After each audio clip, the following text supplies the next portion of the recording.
Yeah, good evening, one and all. Today we are going to discuss about elective paper that is hydrogeology. So previously we have discussed and we have covered core core paper that is paleontology and Indian geology. Today we are going to cover the elective paper hydrogeology black one, that is concepts of hydrogeology. Here you can observe, here you can observe in hydrogeology, we are going to discuss about hydrology and hydrological cycle, types of aquifers, groundwater occurrence and distribution, and type of aquifers and their properties. Like that, we are going to discuss in the block 1 concepts of hydrogeology 1 presentation. So here you can observe that see here, I put here, okay. See here, the in hydrogeology block 1, that is concepts of hydrogeology, under unit 1 hydrogeological cycle. Here you can observe this is the hydrogeology or hydrological cycle. So in this hydrological cycle, you can observe from oceans, from oceans, uh, due to the heat and evaporation process and condensation process. After that, due to the precipitation, due to the precipitation process, infiltration and runoff, again this water going to mix in the ocean. So like from ocean to clouds due to the evaporation, and evaporations to condense in the clouds, and from the clouds due to the precipitation, again precipitation nothing but rainfall. So after rainfall, some some water will be infiltration into the subsurface or into the aquifer system, and remaining water due to the runoff, again it will form the streams, small streams, bigger streams, again rivers, and all rivers will go and mix into the ocean again. This is like a complete hydrological cycle.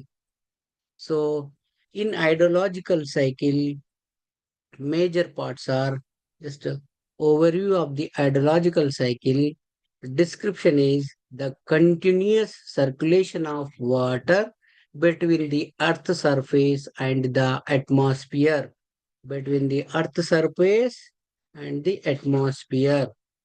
And this process includes the evaporation, condensation, precipitation, and infiltration and runoff. Here you can observe, as I told in the starting of this slide, this process includes evaporation, condensation, precipitation, infiltration, and runoff. This is the hydrological cycle. So when we talk about hydrological cycle, you should remember these evaporation, condensation, precipitation, and infiltration and runoff. And in this picture also you can observe that. See here, in from ocean due to the evaporation, and clouds will be formed, that is condensation. After the moisture air condensation, it is converted into precipitation, And after the precipitation or rainfall, again this water infiltrate, some water infiltration will be happened, and some water to the runoff, it will again form the streams and uh, rivers, and it will go to the ocean again. This is the continuation cycle, the ideological prospect. Okay. Next, so in the ideological cycle, now we are going to discuss about this evaporation process. And evaporation is nothing but the mm, definition is evaporation is the process by which water changes from a liquid to a gas or a vapor state due to heat energy. Due to the heat from the ocean, due to the evaporation process, uh, it will convert it into gases or vapors, and it will form clouds, that is condensation. Again, the clouds due to the precipitation, again it will fall like rainfall, and rainfall again it will form these small and bigger streams, and again it merge into the ocean. So facts affecting evaporation is temperature. High temperature accelerate evaporation, and humidity is the facts. Temperature, humidity, and wind speeds. These three facts are affecting the evaporation rate. So rate of evaporation depending on temperature, humidity, and wind speed.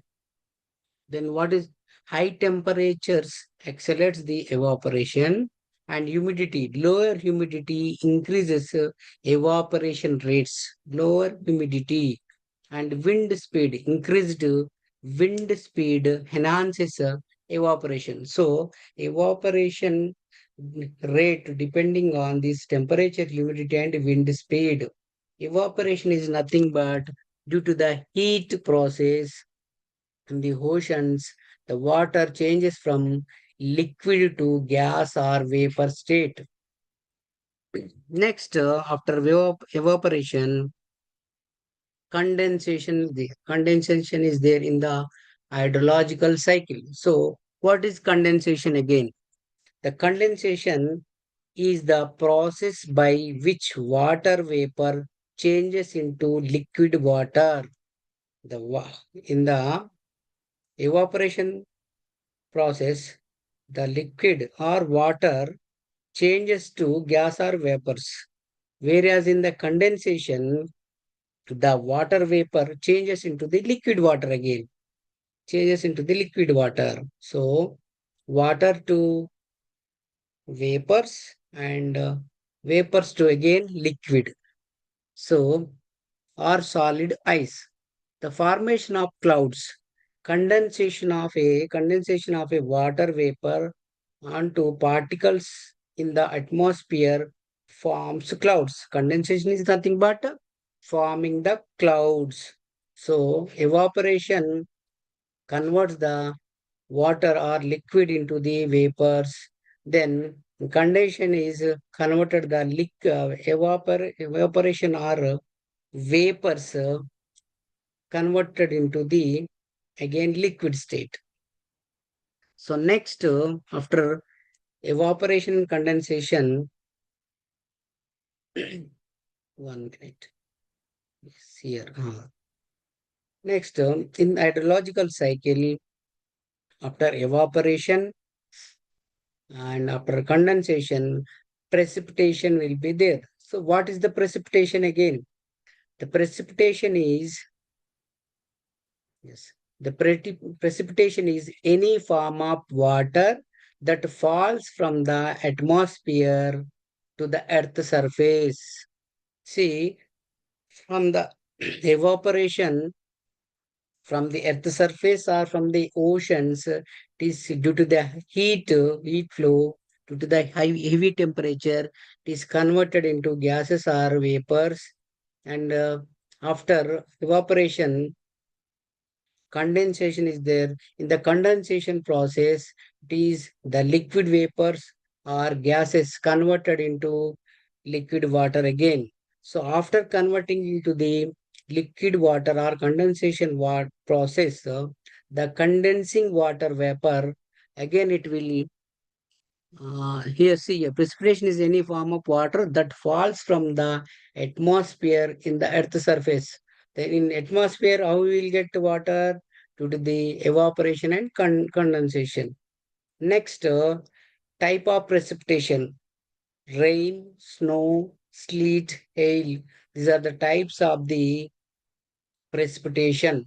The examples are monsoon rainfall in the Western Ghat region. When we talk about particularly in India, Western Ghat region, monsoon will start, which contributes to India's water resources. Snowfall in the Himalaya region. When we talk about snow, the snowfall in the Himalaya region and vital for river flow during the summer months. So, after evaporation and condensation, again precipitation uh, will happen. Due to precipitation is nothing but rainfall. So, in our India, first rains are first monsoon starts in the Western Ghat region. Like this is the if you for example, this is Western Ghat region.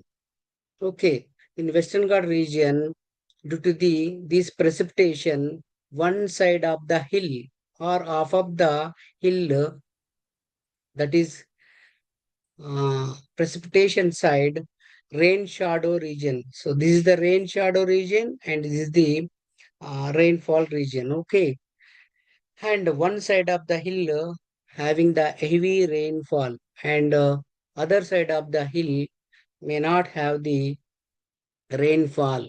So there may be a less rainfall compared to the this other side. So you can see, observe here, this is the most rains, rising air, and here see dry descending air.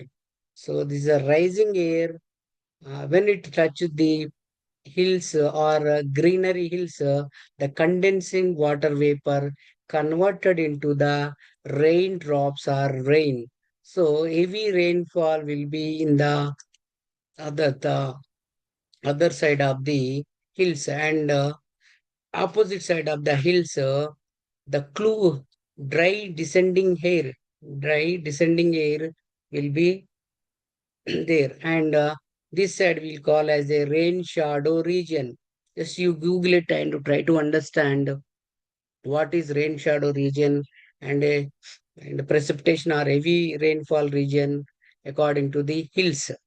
So here, type of precipitation is rain, snow, sleet, and hail. Examples are monsoon in the Western Ghats of region in India and snowfall in the Himalayan region. And these are the forms of precipitation like rain, snow, sleet, and hail, and snowfall. And the next, we have discussed the evaporation, condensation, and precipitation. So water evaporated due to the heat, and that water, liquid water, converted into gases or vapors, and it reaches the atmosphere and it will form the clouds that is condensed. And these clouds, when they reached the hills or cool zones or heavy vegetation zones, due to the temperature difference, it will converted into condensed water vapor converted into precipitation.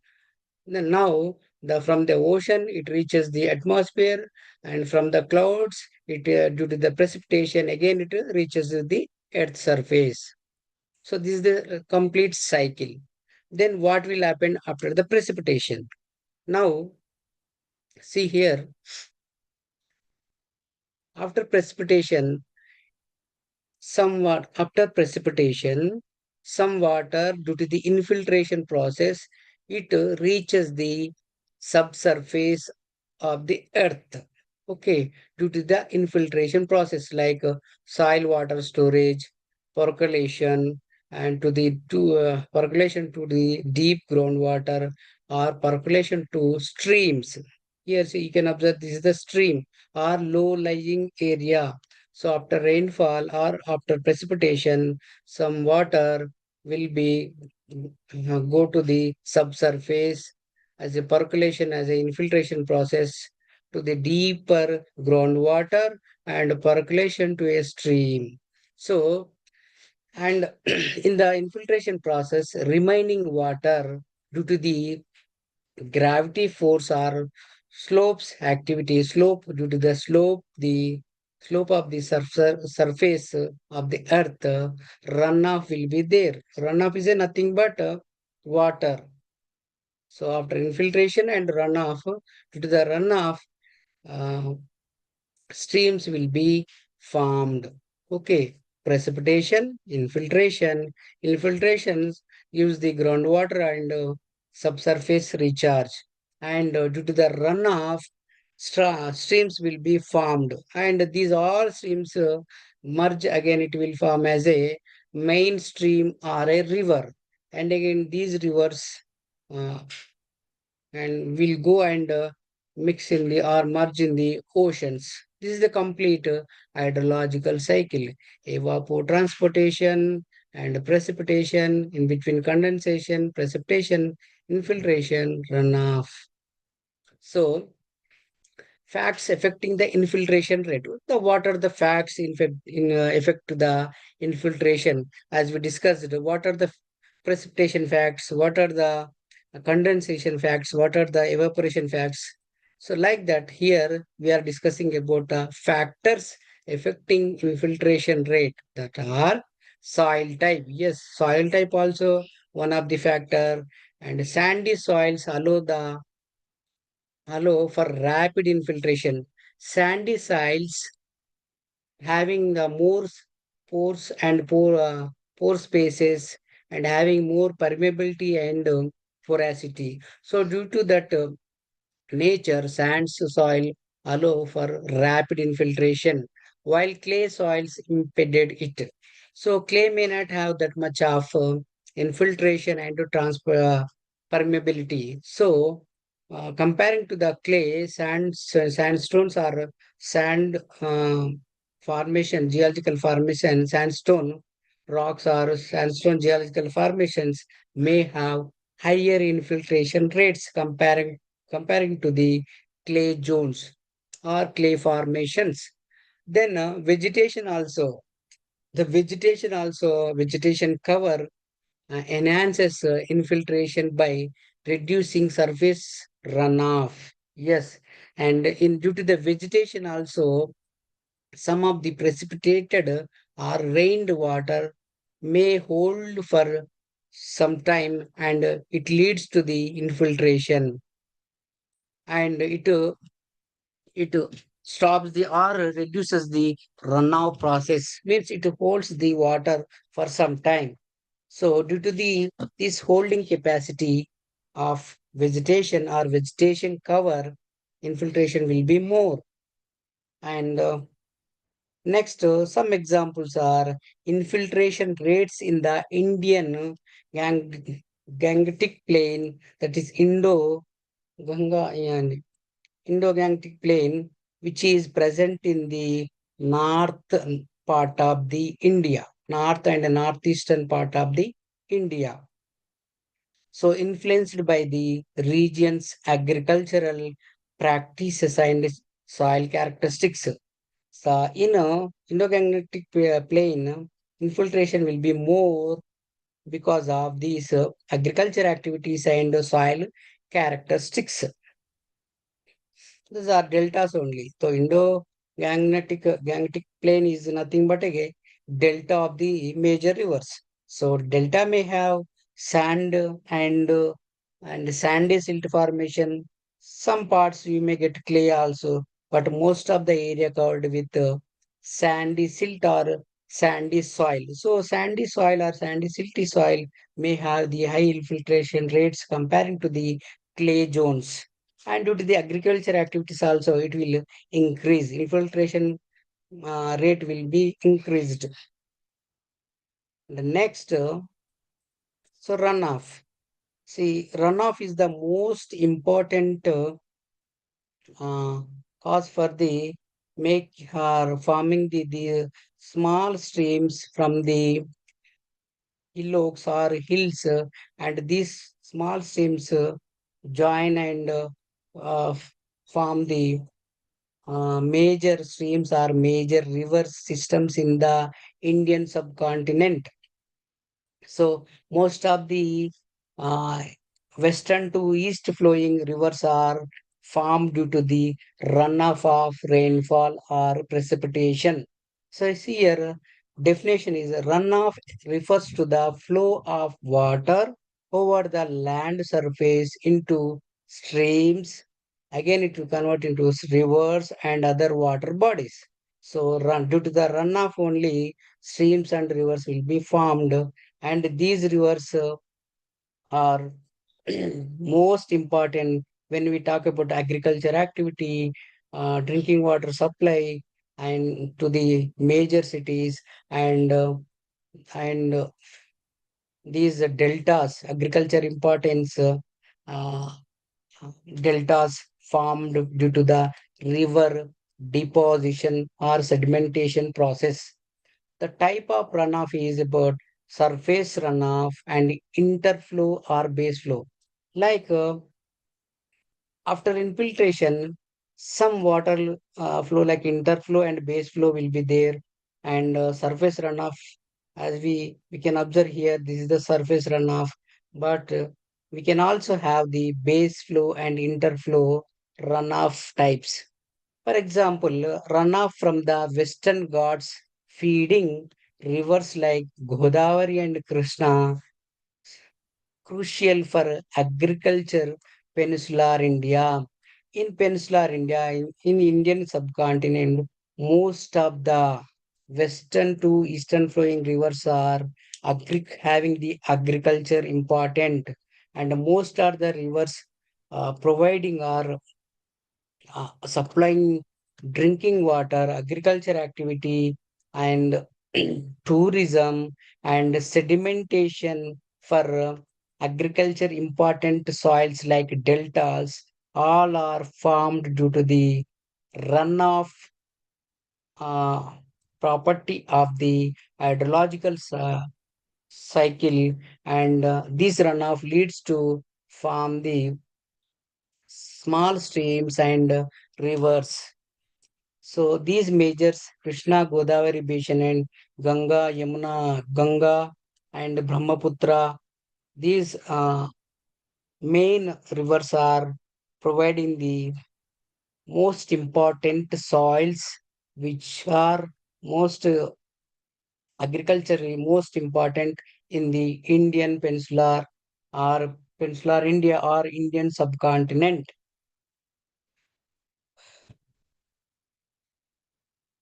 Next, this we have covered unit 1.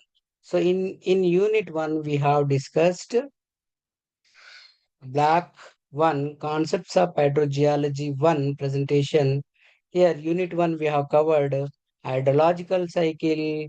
In hydrological cycle we have discussed about evaporation and condensation, precipitation, after precipitation, infiltration, runoff. Now we are discussing about unit 2, distribution and occurrence of groundwater. Then what is the groundwater? Where it is available? So is there any difference from surface water or groundwater? So we will discuss now. Description. Groundwater exists beneath the earth's surface. Groundwater exists beneath the earth's surface in geological formations known as aquifers. So aquifers nothing but a uh, geological formations which are holding the groundwater, and groundwater exists beneath the earth surface, not on earth surface, beneath the earth surface or subsurface of the earth.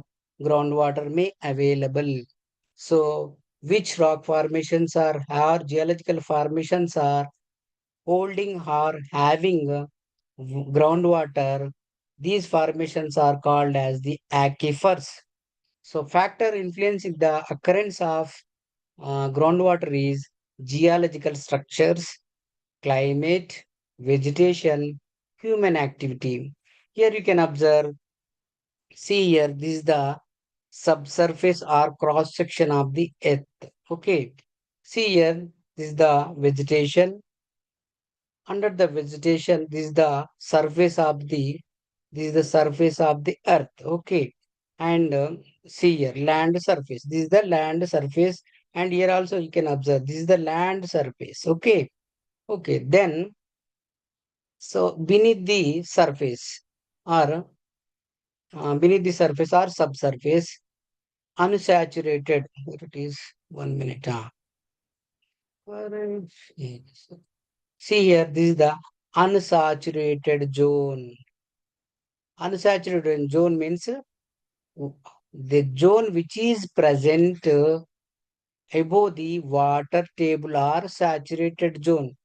So, in beneath the surface, we have divided into saturated zone and unsaturated zone. So, what is saturated zone? Saturated zone is the fully saturated zone are these aquifer or geological formations are filled with or saturated with the groundwater. 1 minute. Where is that cursor?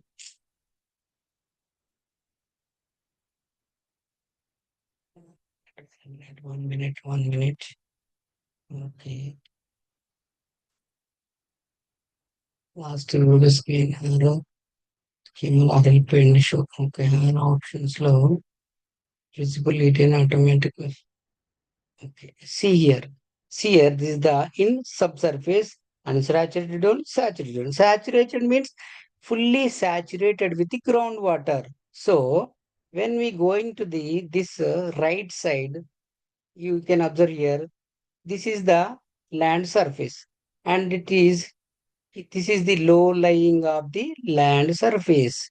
When land surface is less than the less than the water table, less than the water table, or water table is above the land surface. So normally this type of phenomena will find in the streams only. Okay. So in the streams, what will happen? The water table or saturated zone is higher than the land surface level, okay, or elevation. So surface water. Here also this is the surface water.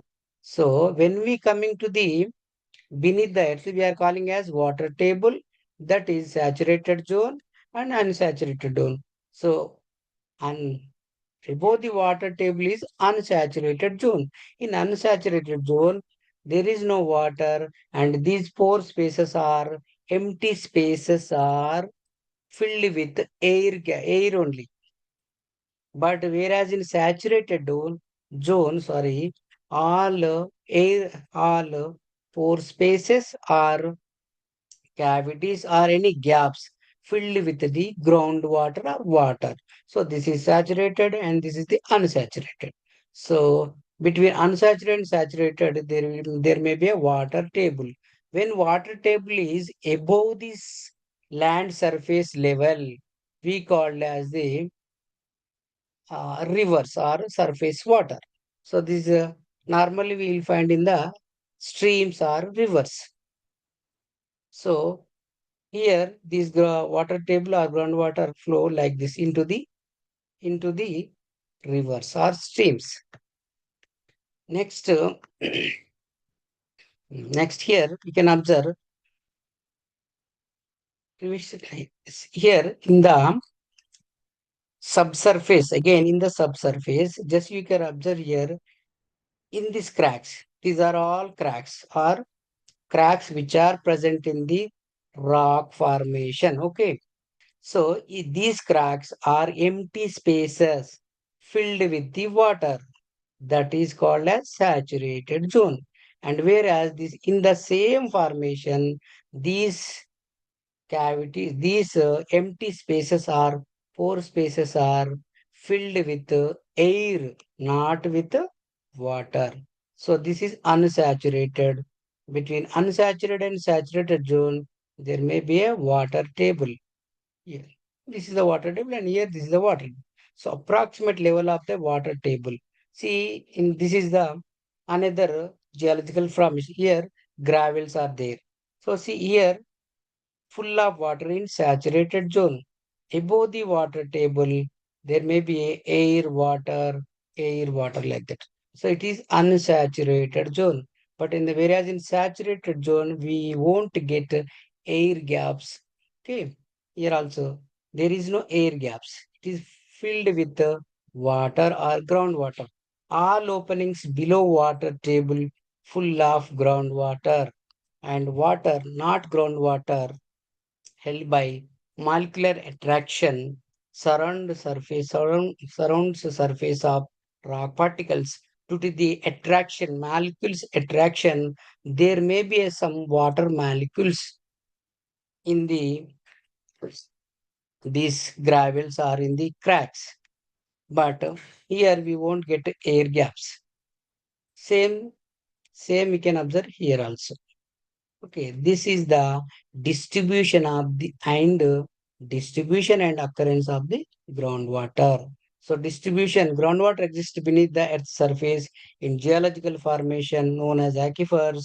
Factors influencing occurrence is geological structure. This is the structure, no, this is the structure, geological structure, and climate and vegetation and human activity also influence the occurrence and distribution of the groundwater. Next, see here the groundwater occurrence. Again, you can observe here the vegetation plant intake of soil water, and these are the streams, and this is the precipitation activity or rainfall. The rainfall streams from hills, streams and major streams and river will be formed, and infiltration and runoff. Due to the runoff, see here infiltration will be there, and sand and gravels in between in these geological formations, and this in due to the infiltration process through the cracks of the geological formations, and gaps in the pebbles or geological formations, it reaches the saturated zone. Here you can observe that this is unsaturated zone. Unsaturated zone, and in unsaturated and saturated zone are in aquifer. In between, we can find this water table. See here, cracks are empty, and these cracks are in here with full of water. Water stored underground in cracks and pore spaces. Here also you can observe aquifer having the water and silty layer. In the aquifer, you may get sometimes sand or sedimentary zone, silty layer or impermeable layer will be there. So it will not allow the water into the, the this zone, sand and gravel aquifer. So in between this zone and this zone, so silty layer will be there, and it may not allow the water infiltrate into the lower zone. So this is confined aquifer. This is unconfined aquifer. Okay. And here the fractured rock aquifer. This is the fractured rock aquifer, like granite. You can say granite, fractured rock aquifer. And here you can the sand and gravel. This is the sedimentary zone aquifer system. This is the hard rock aquifer system. In hard rock aquifer system, cracks and pore spaces may have the groundwater, whereas in the sedimentary system, sand and gravels in between spaces may have the or may hold the groundwater, but silty or clay layer may not allow water and may not have the permeability. That's why it may not have water. It may not hold the water. So here you can observe this is the unsaturated zone, that is unconfined aquifer. This is the groundwater zone, that is confined aquifer, and this is the water table. Above the water table is unsaturated, below the water table is saturated zone. And due to the infiltration by the precipitation, infiltration to the runoff, this water reaches to the subsurface of the earth. And after reaching the subsurface, it may occupy the cracks which are present in the hard rocks, and pore spaces are in between the all gravels. I hope you are understanding. And see here, groundwater occurs in the pore spaces and fractures of aquifers. Type of aquifers are unconfined aquifer, unconfined aquifer. This is the unconfined aquifer. Up to here, layer. Up to this silty or clay layer, unconfined aquifer. And an aquifer where the water table interacts the land surface. Land surface when meets the water table, that is called unconfined aquifer. Confined aquifer is an aquifer sandwiched between impermeable layers.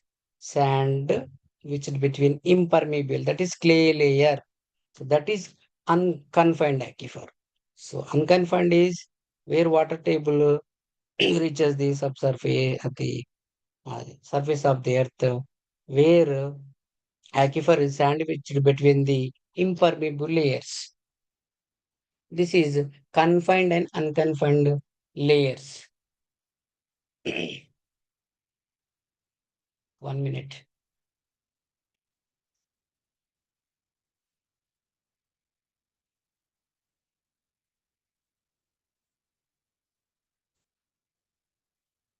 1 minute. 1 minute.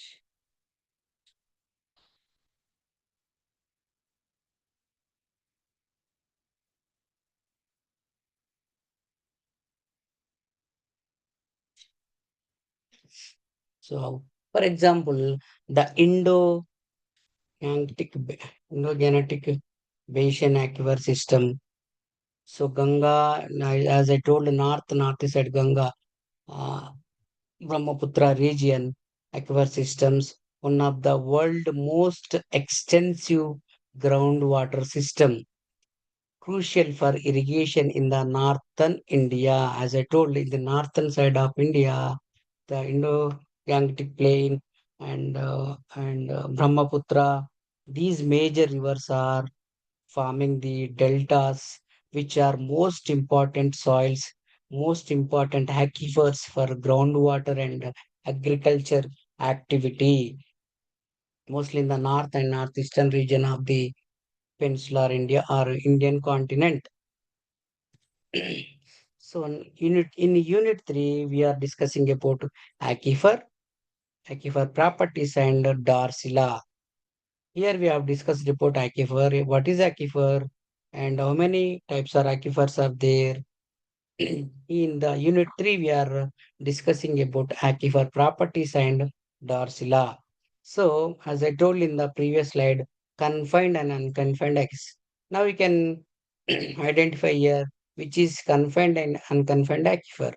For example, this is confined aquifer because in between or sandwiched in between impermeable clay zones, and these aquifer is unconfined aquifer. These surface to these unconfined water table is exposed to the or meets the earth surface, and this is the unconfined aquifer, and this is the saturated zone, this is the unsaturated zone. In the unsaturated zone, sometimes you may get this impermeable layer. In that impermeable layer, water may be available. So this is the water table which is present in the perched aquifer. Perched aquifers may available or may present in the unconfined or unsaturated zone of the unconfined aquifer. So, is there any impermeable layer? The water may, due to the infiltration activity, water may reach here and it will settle here. So it will form another water table. This is the major water table, but whereas in perched aquifer, you can also find the another water table. So sometimes while drilling, we'll reach here and we'll get water, but after some time, it may dry because uh, there is no more storage of the water. So here you can, in saturated or main water table only will get the plenty of water. And when you reach to the unconfined aquifer, you may get more water, more groundwater. See, is the recharge area of the confined aquifer. See, these are all the surface of the earth, and this is the total zone is the recharge area for the unconfined aquifer. But here, this small zone is the recharge area for the confined aquifer. And this is the water table of the confined aquifer, whereas this is the water table of the unconfined aquifer. Once again, I'm repeating, this is the unconfined aquifer, saturated zone, water table, unsaturated zone. In unsaturated zone of the unconfined aquifer system only, we'll get this perched aquifer with water table.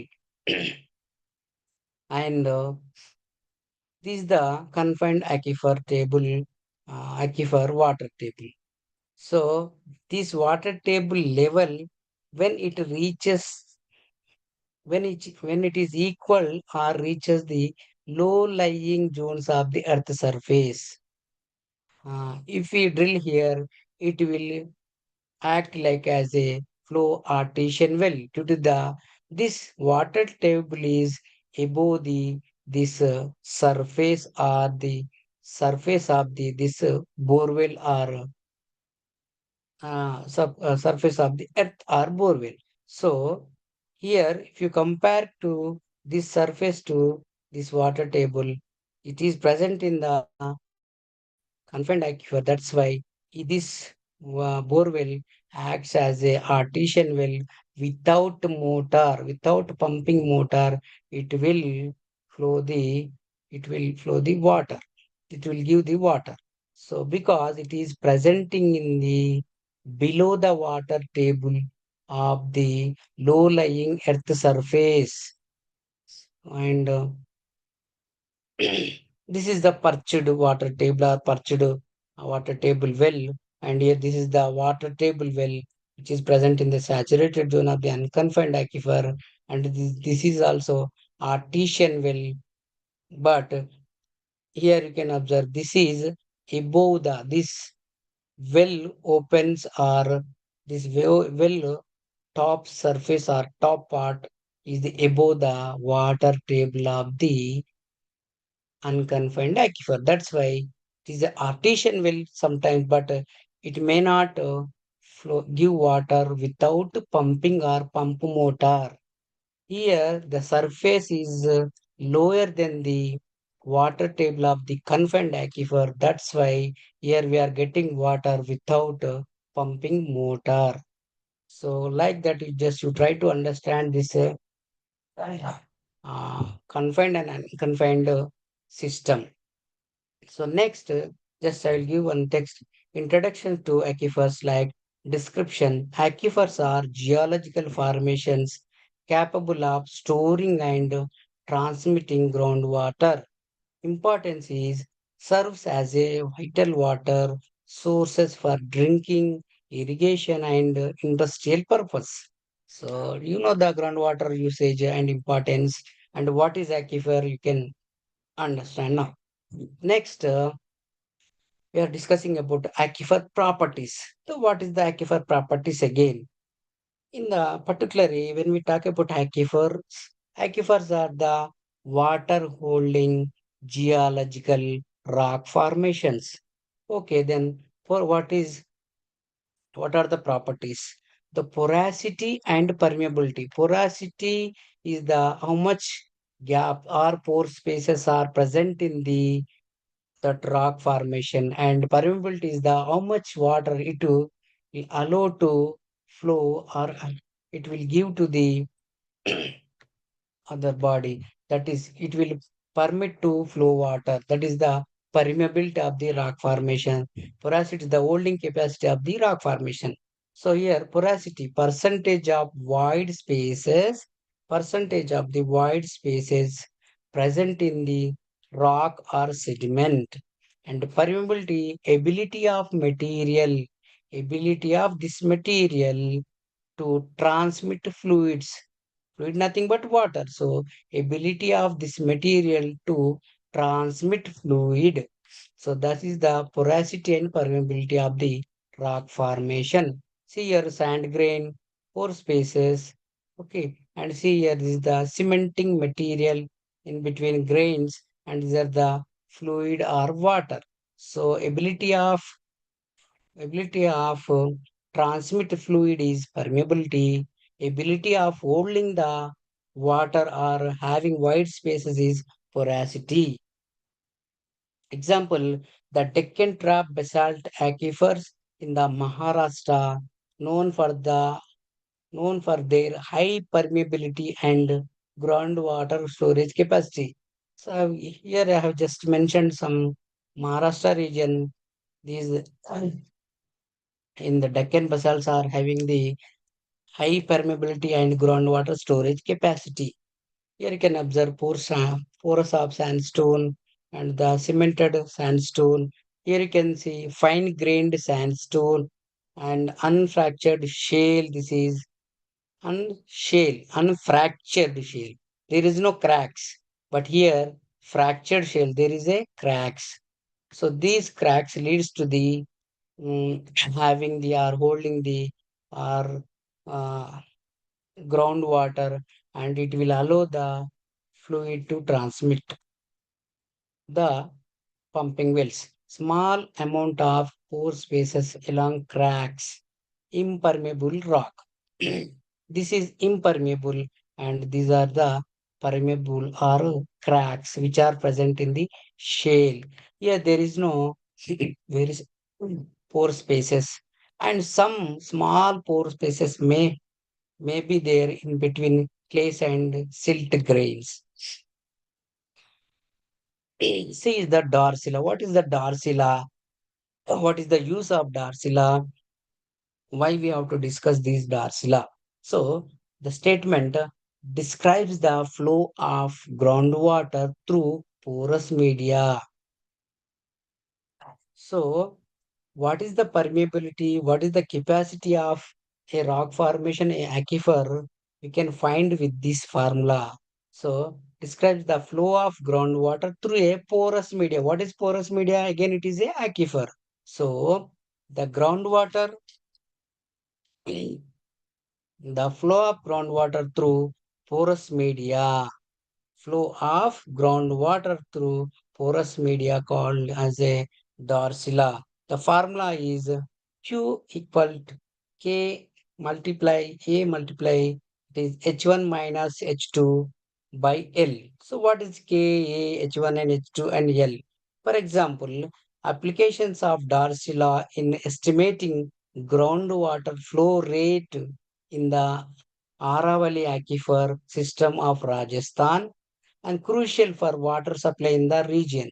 See, with this Darcy law, we can estimate the groundwater flow rates. So, flow rate means how much water will flow through a porous media, that is from aquifer, according to the time. So, in what time, how much water it will flow or it will permit to. So, how much permeability will be there, or what is the rate of flow from porous media or aquifer system, we can find with the Darcy law. Here you can see Q equal to K multiply into H by L. So, what is okay? What is K again? And what is H and what is area? This is the eddy difference. This is the eddy in this aquifer. In this aquifer, this is the A area. This is the A. This is the A. And here, see, you can observe this is the H.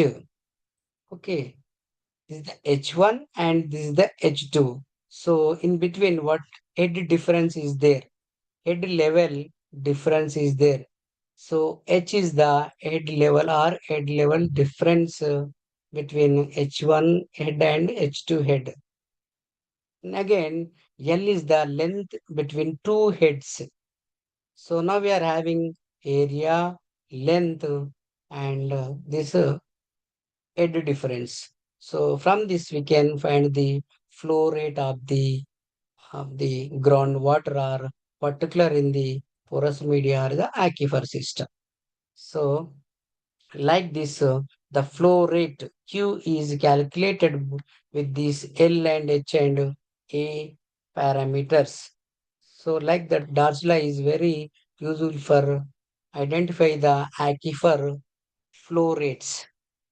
So based on this Darsla, we can say the which aquifer is having more flow rates, higher flow rates, and which having lesser flow rates, and which terrain, which geological rock formation having high rates and low rates. We can identify with the Darsla. That's why we are studying, and that's this is most helpful in the aquifer parameters identification. So here you can observe again the groundwater flow pattern description. So groundwater moves through aquifer in response to hydraulic gradient. So hydraulic gradient, this is the hydraulic gradient. This is the hydraulic. Hydraulic gradient is nothing but a head level difference between 2 points. This is the head level and this is the head level. This is the gradient. So, so through aquifer in response to the hydraulic gradient. So what is the flow? Flow patterns, the groundwater moves through aquifers in response to the hydraulic gradient only. Then flow direction and velocity. What is flow direction and velocity again? This it is influenced by hydraulic conductivity and hydraulic gradient. Hydraulic gradient. And for example, groundwater flow patterns in the groundwater flow patterns in the Kaveri Basin aquifers supporting agriculture and drinking water supply in the southern India. So Kaveri Basin flow pattern, for example, Kaveri Basin flow aquifer flow pattern is, and it is supporting agriculture and drinking water supply in the southern India. See here, this is the what is V. V equal to D by T. What is D again? This is the D, okay?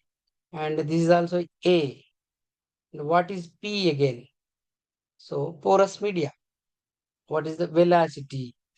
Okay. See the Q equal to V by T time and equal to A by AD and T and equal to AV. Like that, we can identify the hydraulic gradient and flow patterns and flow direction and velocity of the aquifer or a porous media which is having groundwater or which is holding the groundwater is called as aquifer, that is geological formation which is holding the groundwater is called as aquifer. So in that aquifer only we will identify different properties like hydraulic gradient and flow rate, velocity, direction. These are the properties of aquifer system. Thank you, one and all. I hope you understand and enjoyed with these images. Try to watch number of times, and you may get some clarity on hydrological concept or hydrogeology of the earth or subsurface of the earth. So try to watch number of times. Thank you. And, thank you, sir. And I'm leaving. Thank you.